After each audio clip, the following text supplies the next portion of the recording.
There was a chapel at the edge of a quiet village, a place built from cold stone and older silence. By day, it was ordinary. Villagers came and went without thought, lighting candles, whispering prayers, letting their footsteps echo softly along the worn floor. Nothing about it seemed unusual, nothing except the coffin. It rested near the far wall, just beneath a narrow window where the light barely reached. Old wood, darkened with time, unmarked, no name, no carving, no sign of who or what rested inside.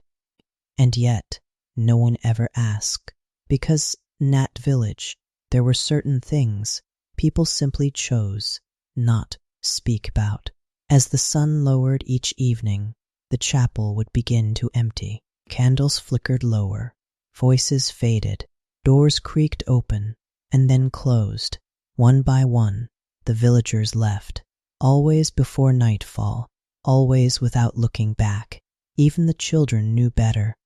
They would pass the chapel quickly, eyes fixed on the road ahead, as if something behind them might notice if they lingered too long.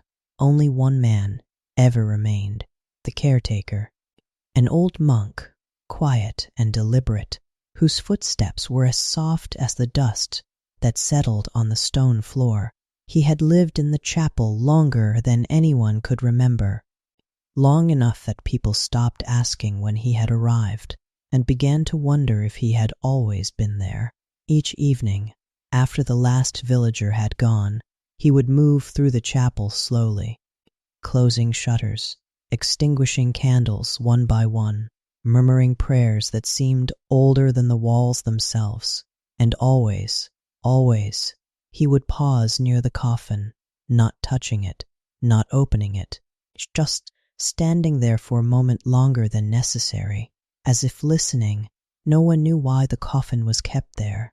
No funerals had been held for it. No body had ever been seen.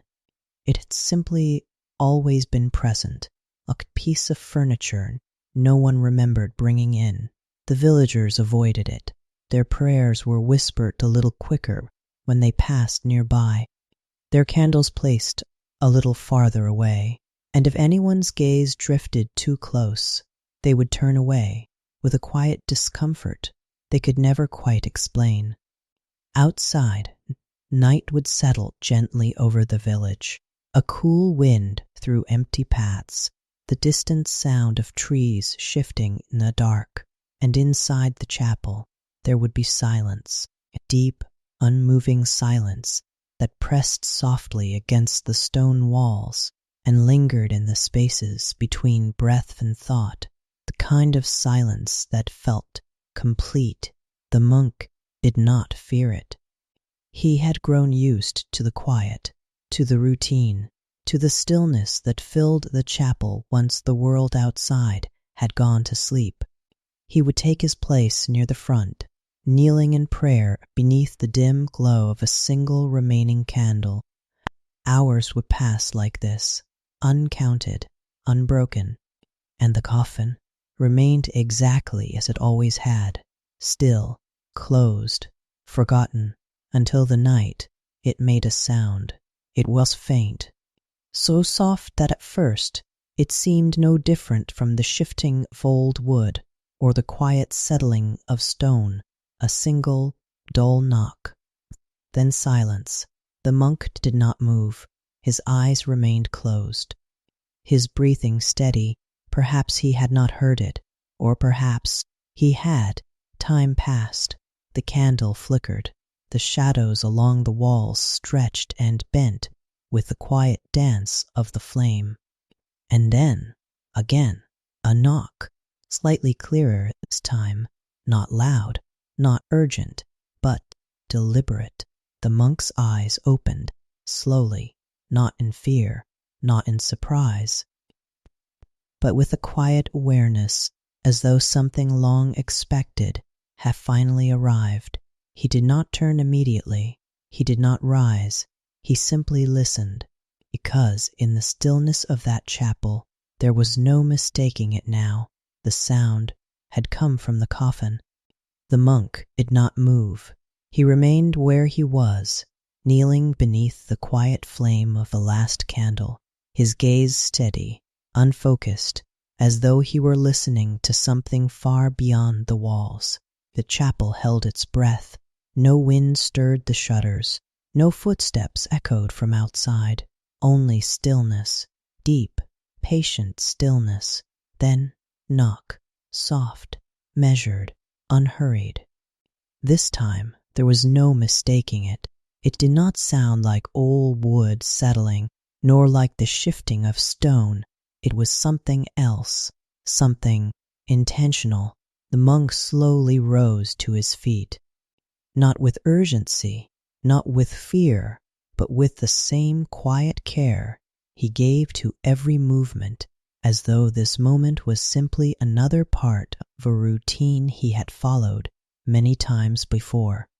His footsteps made no sound as he moved across the chapel floor, past the rows of empty benches, past the flickering shadows that leaned and stretched along the walls, toward the far end where the coffin rested.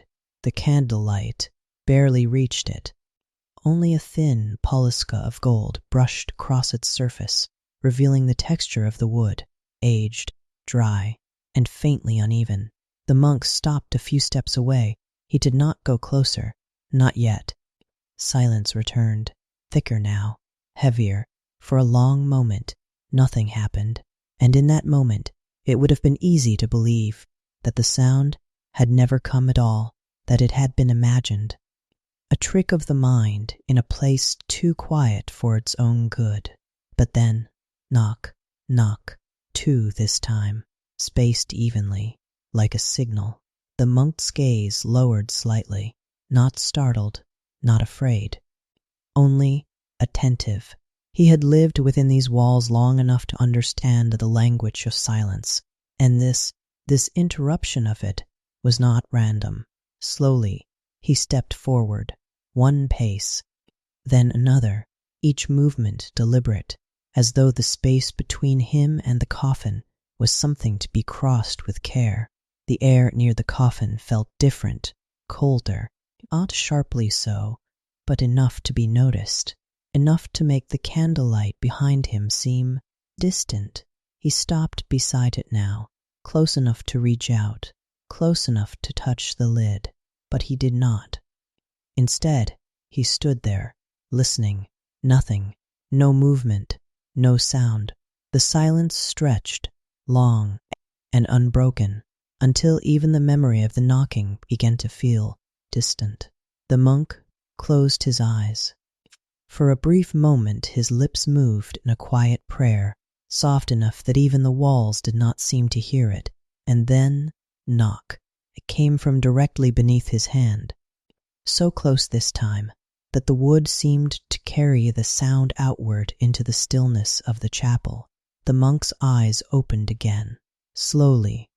There was no confusion in them, no panic, only a quiet certainty, as though something long known, long buried beneath routine and silence, had finally begun to stir. He lowered himself carefully to his knees, beside the coffin. The stone floor was cold beneath him, but he did not seem to notice. His hand hovered above the lid, just above the surface, not touching, not yet. For a moment, nothing happened. Then, knock, knock, knock, knock, knock, 3 times, clear, measured. The monk's fingers lowered until they rested lightly against the wood. The knocking stopped, instantly, completely. The silence that followed was deeper than before, as if the chapel itself were listening now. The monk did not pull his hand away. He left it there, resting gently on the coffin's surface, waiting. Seconds passed, or perhaps minutes.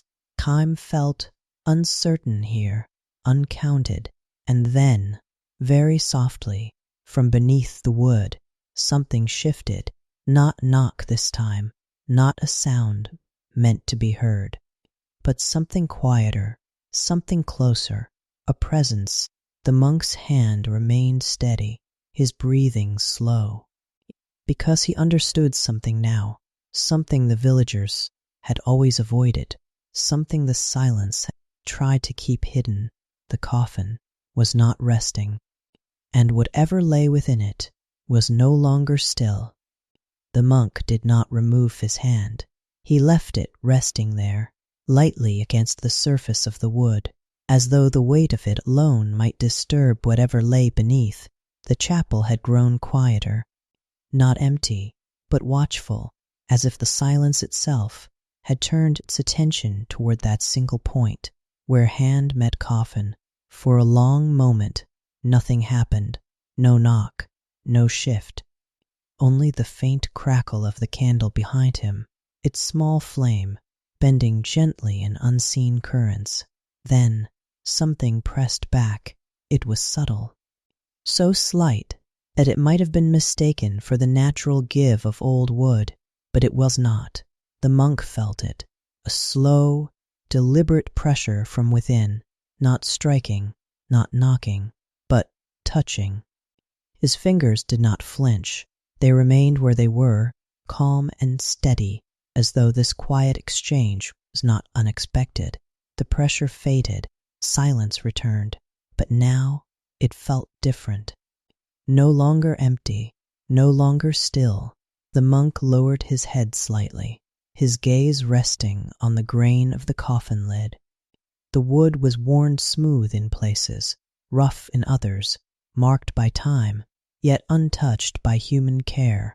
No nails were visible, no hinges, no clear way it had ever been opened. And yet, something inside it had just answered him. He drew in a slow breath. The air felt colder now, heavier, as though the space within the chapel had deepened, stretching beyond what could be seen. Again, that faint movement, not a knock, not quite a shift, but something closer to presence. His hand remained still, but his fingers became aware of it now, the space beneath them, the thin boundary of wood separating what was known from what was not. And then, very slowly, something traced along the inside of the lid. It moved beneath his hand, not with force, not with urgency, but with a quiet, careful motion, as though it were learning the shape of the barrier between them. The monk's breathing did not change, but his eyes narrowed slightly, not in fear, but in recognition, because this was not new, not entirely. There had been moments before, small ones, barely noticeable, a sound perhaps, a feeling, something just beyond certainty. But never like this, never so clear, never so close. The movement beneath his hand paused, and then one soft knock, not against the wood, but against his palm. The monk closed his eyes. There was no mistaking it now. This was not the sound of something trapped, nor of something trying to escape. It was something else, something that knew it was not alone. The monk slowly lifted his hand, just slightly, not breaking contact entirely, but easing the pressure as though allowing space for whatever lay beneath. The response came immediately, a second knock, softer this time, followed by stillness. He let his hand rise a little more, hovering now, just above the surface. Nothing followed, no movement, no sound. The presence beneath the wood had gone quiet again, waiting. The monk opened his eyes. For a moment, he remained as he was, kneeling beside the coffin, his hands suspended in the cold air, his thoughts unreadable. Then, slowly, he withdrew, not far, just enough to place distance between himself and the thing beneath the lid. He rose to his feet. The candle behind him flickered once, casting a long shadow across the floor, stretching it toward the coffin, as though trying to reach it, but the monk turned away, without haste, without hesitation. He returned to his place at the front of the chapel, lowering himself once more to his knees, as if nothing had changed, as if the night were still like any other. Behind him, the coffin remained silent, still, closed, but the silence it held now was no longer empty, and somewhere within that quiet, something waited, not to escape, but to be heard again. The monk did not look back again that night. He remained at the front of the chapel, kneeling where the last candle burned low, its flame smaller now, unsteady, as though it too had begun to feel the weight of the hour. Behind him, the coffin rested in silence. No movement, no sound, no sign of the presence that had stirred beneath the wood. And yet, the quiet was no longer the same. It had changed, not loudly, not suddenly, but in a way that could not be undone. The monk continued his prayers, soft, measured, familiar, each word falling into the next, like footsteps along a path long memorized. But beneath the rhythm of his voice, there was something else now, a waiting. Time passed slowly, or perhaps it only felt that way. The night had a way of stretching within those walls, of folding moments into something longer, something less certain. The candle flickered again, once, twice. Its light bent toward the far end of the chapel, toward the place where the coffin remained unseen in shadow. And then, without warning, it went out. Darkness settled gently over the room, not sudden, not harsh, but complete. The monk did not move. He did not reach for another candle. He did not rise. He simply remained there, kneeling in the dark, because he knew this moment. He had felt it before, not in sound, not in touch, but in the quiet shift that came with it. The hour had arrived, midnight. There were no bells in the village to mark it, no voices, no movement, only the slow turning of time itself, felt rather than heard. And within that turning, something answered. From the far end of the chapel, a sound, knock, clearer now than before, stronger. The monk opened his eyes. Though there was no light to see by, his gaze turned toward the darkness where the coffin lay. Knock, knock. The rhythm had changed, not hurried, not frantic, but certain. It no longer questioned. It did not wait. It knew. The monk rose to his feet. The stone floor felt colder now, the air heavier against his skin. He moved forward, slowly, step by step. There was no hesitation in him, no fear, only a quiet acceptance, as though this moment had always been approaching, waiting patiently beyond the edge of each passing night. The darkness did not resist him. Even without light, he knew the chapel well enough to walk its length without faltering. Another knock, closer now, or perhaps louder. It echoed faintly through the stone, carrying a weight it had not held before. The monk stopped beside the coffin. He could not see it clearly, only the outline, a deeper darkness within the dark. But he did not need to see it. He could feel it. The presence within had changed. It was no longer still, no longer waiting in silence. It was aware, and it had chosen this hour. The monk lowered himself once more to his knees. His hand rose again, slowly, carefully, until it hovered above the lid. The knocking stopped, instantly, as if whatever lay within had sensed him.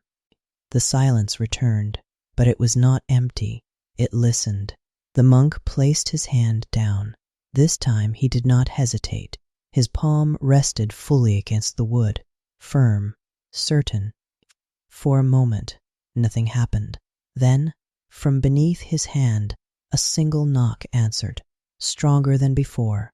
Not a question, not a signal, but a reply. The monk closed his eyes. And in that darkness, something passed between them. Not words, not thoughts, but understanding. The knocking came again, Once, then twice, and then it stopped, not fading, not slowing, just ending. As though something had been completed, the monk did not move. He remained there, his hands still resting on the coffin, his breathing calm, his expression unchanged. Because he understood something now that he had not allowed himself to see before. The sound did not come every night. It came only at this hour, only when the chapel was empty, only when the world outside had gone quiet enough for it to be heard. The knocking was not random. It was patient, and it was learning the rhythm of the night, learning the presence of the one who remained behind, learning him. The monk slowly opened his eyes. No, the darkness revealed nothing, no shape, no movement, no form. He knew with quiet certainty that whatever lay within the coffin was no longer waiting to be discovered. It was waiting for him. The next night came quietly, as all nights did. The villagers left before sunset, their footsteps fading along the worn path, their voices dissolving into the cooling air. No one lingered. No one looked back. Inside the chapel, the monk moved as I always had, closing shutters, dimming candles, whispering prayers that seemed to belong more to the walls than to himself. And yet, something had changed. He no longer avoided the far end of the chapel, where once he paused only briefly near the coffin. Now his steps carried him there without hesitation, not drawn by curiosity, not compelled by fear, but by recognition. The coffin remained as it always had, still, closed, unmarked, but the silence around it was no longer empty. At night, he did not wait until midnight. He sat beside it. The stone floor was cold beneath him, the air unmoving, the chapel wrapped in its familiar stillness. A single candle burned nearby, its flame small and steady, casting a quiet glow across the wood. The monk rested his hands in his lap, not touching the coffin, not yet. He simply sat, listening. Time passed. Slowly, gently, the candle flickered once, then steadied, and then, as if answering a call that had not been spoken, the sound came. Knock, soft, measured. The monk did not turn his head. He did not shift. He had been waiting. A second knock followed, then silence. The monk raised his hand. Slowly, he placed it against the coffin. The response came immediately. Knock. Directly beneath his palm. There was no hesitation now, no uncertainty. The rhythm had become familiar. The monk remained there, his hand resting on the wood, his breathing calm, his presence steady. And beneath him, the knocking continued, not constant, not frantic, but patient. One knock, a pause, another, as though something within was keeping time with something unseen. Minutes passed, or perhaps longer. The pattern did not change, and the monk did not move. Night after night, it continued, the same hour, the same silence, the same measured sound. The villagers noticed nothing.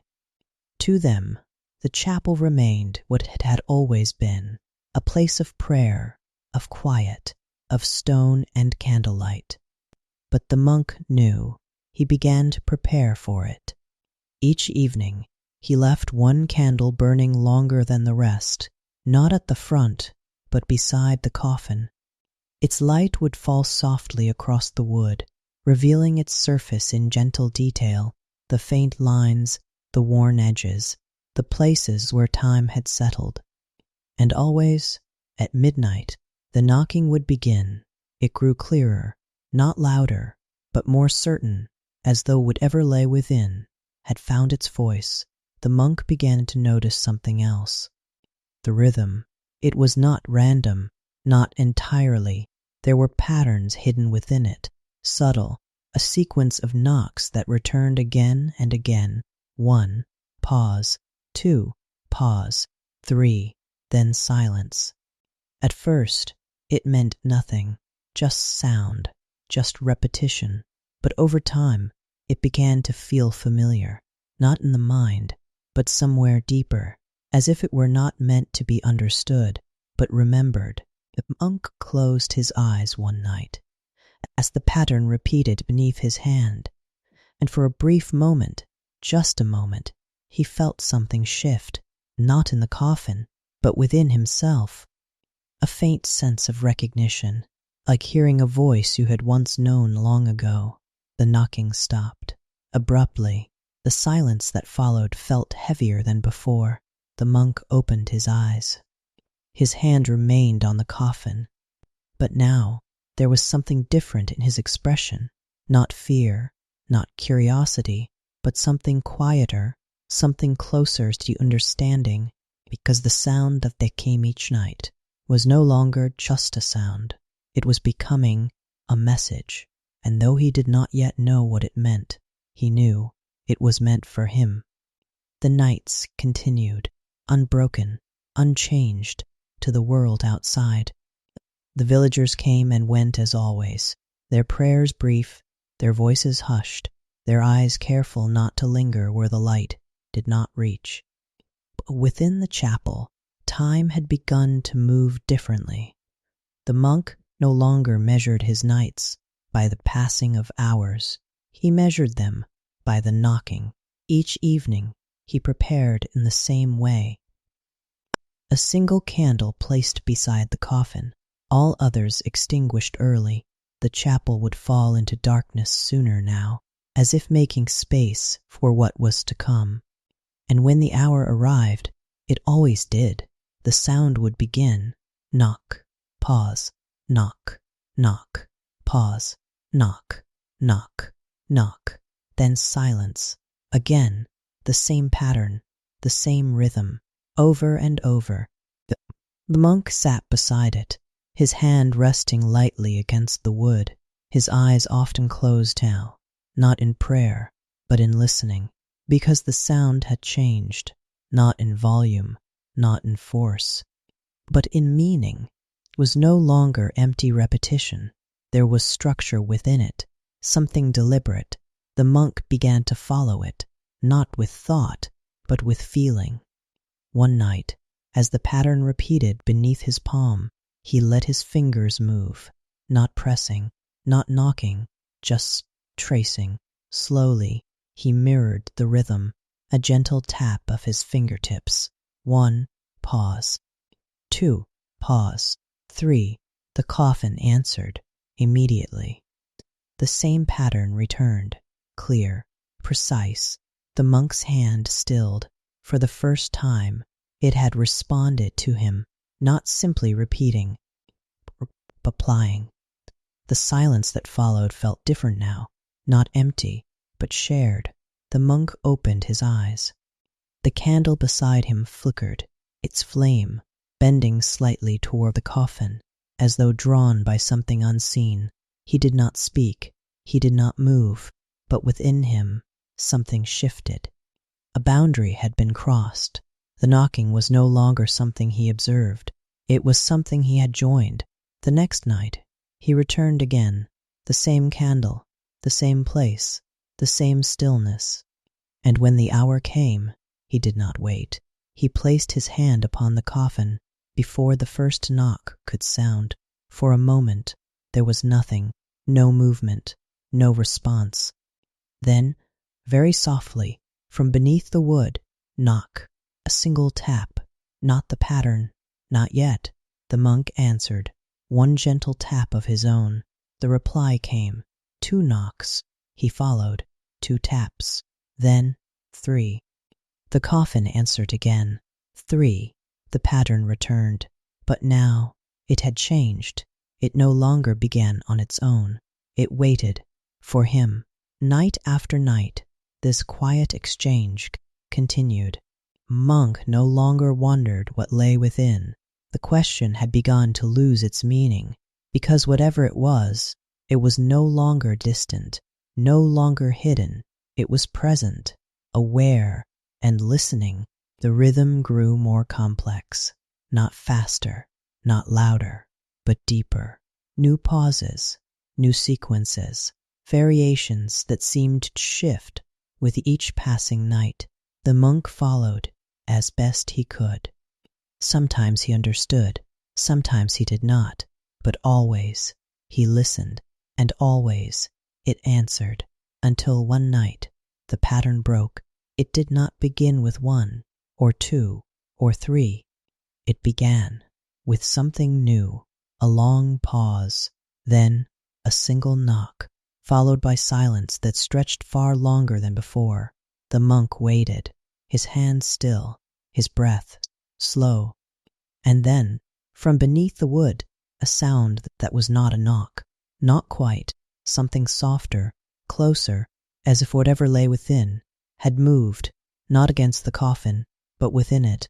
The monk's eyes opened, and for the first time in many nights he felt something unfamiliar, not fear, but uncertainty, because the pattern he had come to know was beginning to change. The monk did not move. His hand remained resting lightly against the coffin, his fingers still, his breathing slow and even, but the sound had changed. It no longer came in the familiar pattern. No steady rhythm, no quiet sequence of 1, 2, 3. Instead, there was silence, a long, unbroken silence that stretched far beyond what he had come to expect. The monk listened, not with his ears alone, but with the same quiet awareness that had guided him through every night before. And then, very faintly, something shifted, not beneath his hand, but below, a soft, almost distant sound, as if something had moved through stone rather than against wood. The monk's fingers lifted from the coffin, slowly. He did not pull away in alarm. He did not retreat. He simply paused, because the presence he had come to know, the one that had answered him night after night, was no longer where it had been. The coffin lay still, completely still. No answering knock, no quiet pressure from within, only silence. But the silence was not empty. It had shifted. The monk lowered his gaze. The candle beside him flickered softly, its light spilling across the floor, stretching into the spaces between the old stone. And there, just at the edge of the coffin's shadow, something felt different, not visible, not clearly, but present. Faint darkening of the space where shadow met stone. The monk leaned forward slightly. His movement was slow, measured, careful not to disturb the stillness that had settled around him. He placed his hand upon the floor. The stone was cold, colder than before. A subtle chill it seemed to rise from beneath rather than settle from above. He kept his hand there, waiting, listening. For a moment, nothing happened. And then, very softly, knock. The sound came from below, not from the coffin, from beneath the stone. The monk did not react, but his eyes narrowed slightly. Another knock followed, fainter, deeper, as though whatever made the sound was now separated not by wood, but by the ground itself. The monk's hand remained pressed to the floor, and slowly, almost without intention, his fingers traced along the stone, following the faint echo of the sound.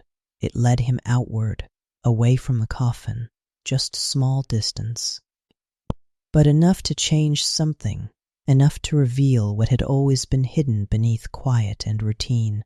The knocking came again, not directly beneath his hand this time, but slightly beyond it. Moving, the monk stilled, because now he understood. The pattern had not ended. It had shifted. Whatever lay within the coffin was no longer within it.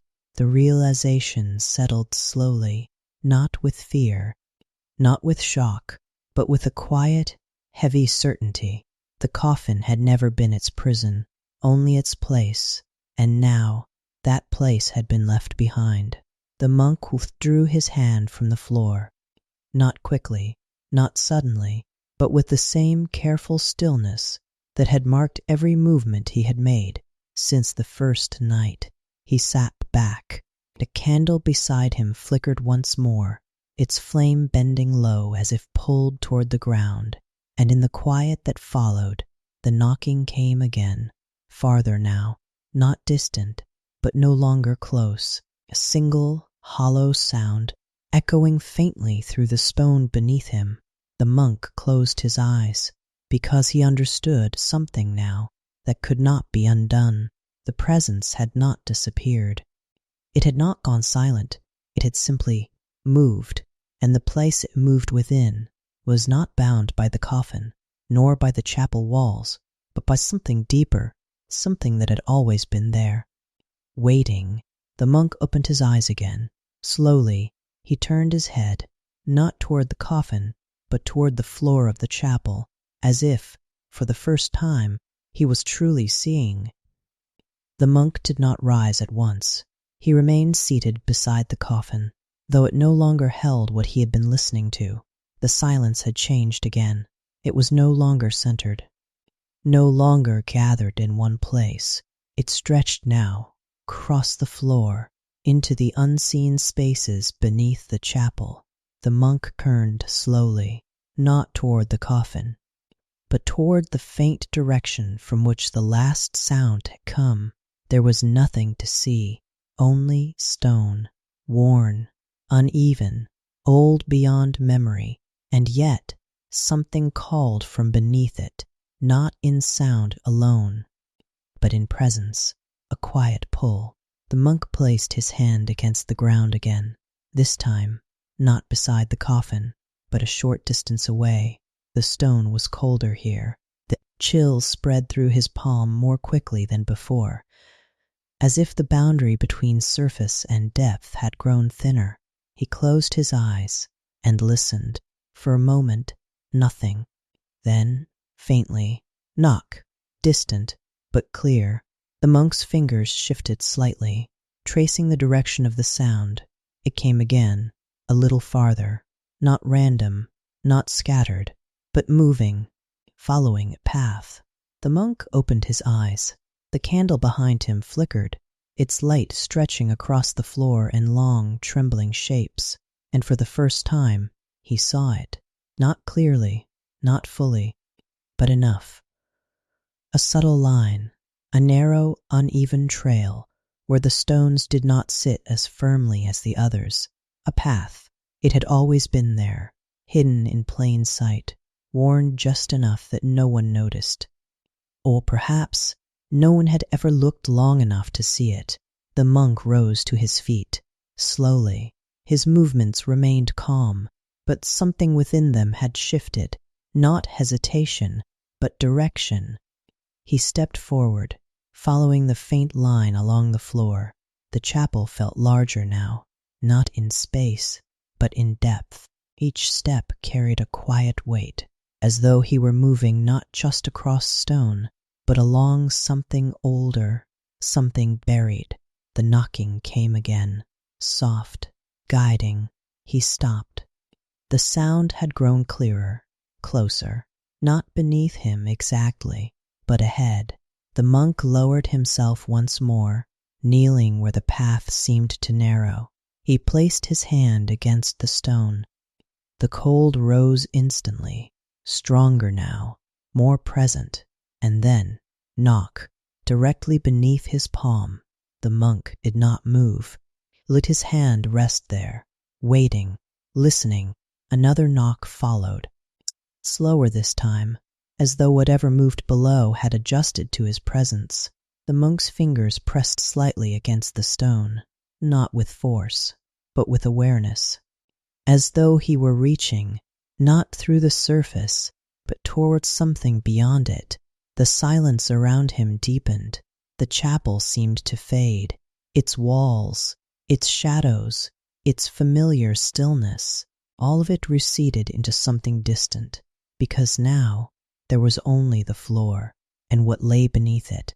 The knocking came again, not as a signal, not as a pattern, but as a point, a place. The monk opened his eyes, and this time he did not look at the stone.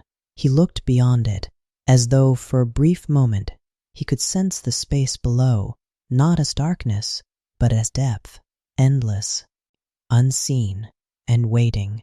The realization settled within him. The coffin had never been the source, only the beginning, a place where the sound first surfaced, but not where it belonged. The path beneath the chapel had always been there, and now it had been found. The monk slowly lifted his hand. The knocking stopped, instantly, as if whatever lay beneath had paused in response, waiting for him to continue. The monk rose to his feet once more, and this time he did not return to the coffin. He turned fully toward the path in the stone, toward the quiet line that led deeper than the eye could follow, and without hesitation he took another step. Because the sound no longer came to him, he was beginning to go to it. The monk followed the line in the stone, slowly, without sound. Each step felt measured, as though the chapel itself were guiding him along a path long forgotten. Behind him, the coffin remained, still, empty. It no longer called to him. The sound had moved on, and so had he. The candlelight stretched thin across the floor, barely reaching the place where he now stood. The line in the stone ended here, or perhaps it began. The monk lowered himself to his knees. His hand touched the surface. The cold was deeper now, sharper, not just a chill, but a presence that rose from beneath the stone, as though the ground itself were breathing. He pressed gently. Nothing. Then, very softly, knock, directly beneath his palm, closer than it had ever been. The monk did not hesitate. His fingers moved along the edge of the stone, and there, hidden within the worn lines, he felt it, a seam, faint, almost imperceptible, a boundary between one piece of stone and another. The monk's hand rested there. For a moment he remained still, not in doubt, but in acknowledgement, because this was not something meant to be found, and yet it had allowed itself to be. The knocking came again. Once, waiting, the monk placed both hands against the stone. Slowly, with quiet effort, he pressed. At first, nothing changed. The chapel remained still, the silence unbroken. Then, a shift, barely noticeable. A soft grinding sound as old stone moved against older stone. The seam widened, just enough. A narrow edge lifted. The monk adjusted his grip. Careful, deliberate, and slowly the stone gave way. A small opening revealed itself. Darkness beneath, not empty, but deep. The air that rose from it was colder than anything above, still, heavy, as though it had not moved in a very long time. The monk did not step back. He leaned forward, holding the edge of the stone aside, looking down into the space below. There was no light, only shadow, layered, endless. And then, from within that darkness, knock, clear, undeniable. The monk closed his eyes, because now there was no distance left. The sound did not travel. It did not echo. It existed there, directly beneath him, waiting. He opened his eyes again, slowly, then reached for the candle. The small flame flickered as he lifted it, its light trembling in the cool air. He held it above the opening. The glow slipped downward, but did not reach far. It revealed only the first few shapes, rough stone, a narrow descent, steps, worn and uneven, leading into darkness. The monk remained still. The candlelight flickered against his face, casting quiet shadows across features that had not changed in many years. And yet, something within them now had, not fear, not uncertainty, but recognition, because this place, whatever it was, had not just been waiting, it had been calling, not to the chapel, not to the coffin, but to him. The knocking came again, softer now, as though it had moved farther down, deeper, guiding. The monk lowered the candle slightly. The flame bent, pulled by the unseen currents rising from below. And for a moment, just a moment, he thought he saw something move, not clearly, not fully, but enough to know he was not alone. The monk lifted the stone a little higher, creating space, an opening large enough to pass through. Then, without hesitation, he placed one foot onto the first step. The stone was cold, unfamiliar, but steady. He shifted his weight. The chapel behind him remained silent, unchanged, as though nothing had happened at all, as though the nights had always been like this. The monk did not look back. He lowered himself further. The candle held before him, the darkness rising to meet him, and with one final movement, he disappeared beneath the stone. The opening remained, the candlelight fading, the silence returning. And somewhere below, faintly, the knocking continued. The darkness closed gently around him, not sudden, not consuming, but quiet, as though it had always been waiting to receive him. The monk descended slowly, one step at a time. The stone beneath his feet was worn, but not by many, by time. The candle flickered in his hand, its small flame bending with each breath of the unseen air. The walls narrowed, the space grew deeper, and the sound remained.